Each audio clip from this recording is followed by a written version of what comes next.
Qadın cinsi gigiyena qaydalarına riayət etməklə həyatda sağlam qalır. Cinsi münasibətdən sonra və yaxud da ki, adi duş aldıqda uşaqlıq yolunu təzyiqli su ilə yumaq olmaz. Niyə? Çünki uşaqlıq yolunu təzyiqli su ilə yumaqla uşaqlıq yolunda lazım olan və lazım olmayan hüceyrə və bakteriyalar uşaqlıq yolundan çıxarır və bu da uşaqlıq daxili yerli immuniteti zəiflədir və bu da uşaqlıq yolu daxili infeksiyaların və bakteriyaların çoxalmasına səbəb olur və bu da uşaqlıq yolu daxili olan pH-ın mühitinin tərkibinin dəyişməsinə səbəb olur və nəticədə pis qoxulu ifrazat yaranır və vagina daxili quruluq yaranır və bu da qadında qoxulu axıntıya səbəb olur və diskomfort yaradır. Çalışın hər dəfə sidik ifrazatından sonra yunun. Yuma qaydası yuxarıdan aşağıya doğru yuyulur. Əks istiqamətə yuduqda anus ətrafı yığılan çöplər və bakteriyalar sidik kanalına və vagina daxilinə düşməsinə səbəb olur və nəticədə iltihabi xəstəliklər yaradır və nəticədə sizdə qoxulu axıntıya səbəb olur.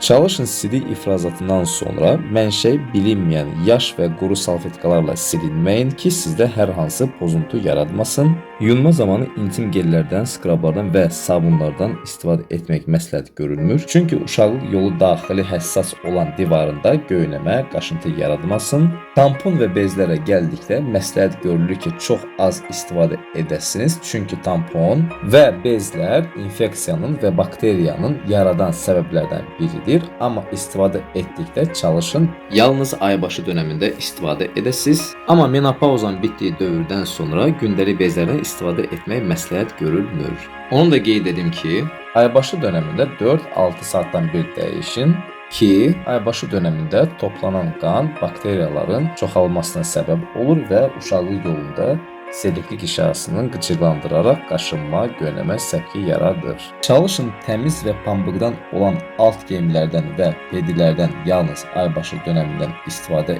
edin. Çünki gündəlik pedilər uşaqlıq daxili pozuntular yaradır.